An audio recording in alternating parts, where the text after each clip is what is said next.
Hello Void people. It's been a while. The start of the year really took me by storm. As you may notice, if you're eagle-eyed, I have reorganized my books, and you can see, like, right up here, there's actually space, which I haven't seen that much space in a long time. So hopefully I can find some good books to fill it with over the year. I mean, there's a few series, like you can see there's my Brandon Sanderson. It is not complete, so once that sort of fattens out, things will shift. But today, I'm going to bring you my top 10-ish favourites of 2022. I say 10-ish because it's sort of 10, sort of not. You'll see.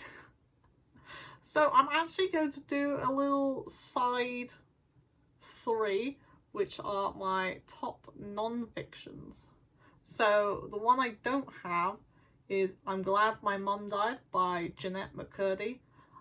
It was a brutal read. She really went through some traumatic experiences, but it really shines a spotlight on like child actors and some of the bad stuff that goes along with that. So yeah, a weird book to be started with is like, how could that be a favourite? It was just, I could not put it down. The next is a completely sort of different book, Dinosaur Therapy. It is, you might have seen them online, it is these little dinosaurs talking to each other, and it was just really cute, and I felt like really seen. So that's one of them. And then my last favourite non-fiction is The Rise and Reign of the Mammals. I'm really into megafauna, and this book really highlighted some of the key areas that I want to dig more into, different time periods, different groups of large mammals. If you're into evolution or giant mammals like saber-toothed tigers or giant sloths, mammoths, this one. So my top 10-ish books list is a really big mix of genres and age ranges. So I'm going to start at the bottom. A couple books that I don't own. They are middle grades. You got the Hat Makers and the Map Makers. Really, really fun middle grades. There's this girl called Cordelia Hatmaker. She's from a family of hat makers, but they're not just any hats, they're like magical hats. So it's like star essence, put on a hat to make the person shine when they're wearing the hat, and stuff like that. And it was just so whimsical, and there's a plot with the king, and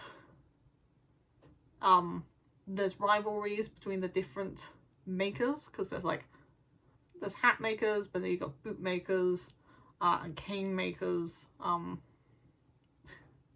it's just really interesting and fun. It's light-hearted, and that's a series that hopefully when more books come out I will be right on those. The other book I don't have is it's an adult murder mystery.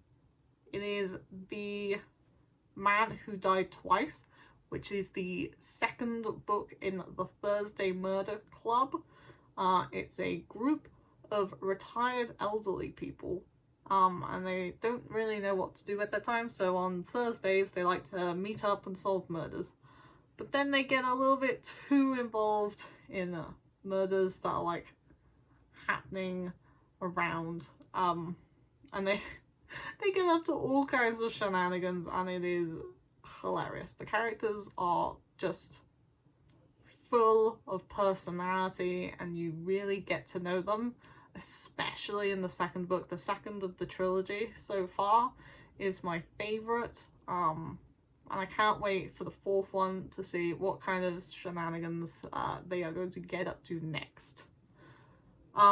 Next book on my list is Love on the Brain. Again, another left turn. This is following I don't think they're not PhD students, but I think they're like postgrads. It's really cute. It's sort of like my age range, the characters, and so I sort of relate more to it, and it's just fun, and it's just a really good romance in my opinion. It's like this one I kind of liked a lot more than the other one. Did I say Love Hypothesis? Love on the Brain. Previous one was The Love Hypothesis. This is just cute. And the characters can be so stubborn and you love to hate them and you just want them to be happy. And sometimes they're just boneheaded. Next, going straight into fantasy, Legends and Lattes. I've got the self-published cover. This book is like a warm cup of tea, slice of life in a fantasy novel, running a coffee shop with some really excellent characters, sort of getting up to low stakes. It just makes you warm and fuzzy inside. Now, next is a controversial opinion because I've seen a lot of people not like it. House of Sky and Breath, Sarah J Maas, the sequel to House of Earth and Blood. I know a lot of people didn't like this, but I really enjoyed it. I just sort of get lost in the world, and I really like the world and I really like the characters, and the plot twist at the end had me shook. And I can't wait till the third one comes out. It's like I like it and it is huge. Now the next two are from the same author, but they are very, well, not very different, but slightly different. I've got Song of Swords, this is part 2. I got Fire and Blood. This one is like a historical, but like not like a straight historical. It's got a lot of meandering sort of points, and there are some sort of threads that are more fiction-like than, you know, non-fiction. Like, a lot of people say, oh, it's like a history textbook. No, it's not. It's got elements, but it's not like reading a straight textbook. I really enjoyed it a lot more than I thought I was going to. House of the Dragon was one of my favourite shows of last year, along with Stranger Things. I watched season 2, 3 and 4 Stranger Things in like 2 weeks. I had a blast. Stranger Things is again one of those things where the characters and everything is just so good. House of the Dragon is just amazing, and so I picked this up and I had a great time. Storm of Swords, do I need to say anything? This is probably the best book I read last year. It had so many good moments. I kept reading and I was like, is anything else gonna happen? And it did. It's just, it keeps you on edge the whole time. I love the characters, and like, I hate the characters, like some of them, but it's like, they're such good characters that you can hate them, but you still enjoy your time reading from them.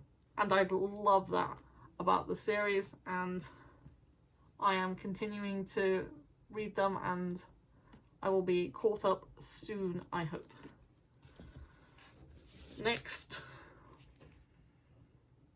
is The Last Graduate. The third one isn't my favourite of the series. The second book is my favourite. I don't know why. I think I liked the plot a bit more. I thought the characters really shone in this one. It had me gripped. It's a fantasy school setting with monsters. A moody teenage character, you know, it's typical. But I just like the way that this is told, and I mean, green is also my favourite colour, so. Also, the third book makes me mad because it's like a bright gold. The first one's dark blue and this one's dark green, and I'm like, you know what, if it was dark red, I feel like that would have made the whole trilogy perfect, and they had to go with a bright gold. You can see it shining right there. And my last book, The Atlas Six. Again, characters you hate, but they're intriguing and they're complex, and I really like the way that it was told. I'm not really good at describing what I like about it. Again, this one's like a mysterious secret society that's kind of like a school. It's got like young adults, like 20 years old, young adults, not like young adults like the age range of books young adults. I just was really immersed and was really intrigued by the plot. And I'm really excited to continue. I hope the second book is as good as this one. So if it is, you'll be seeing that on my favourite books of this year.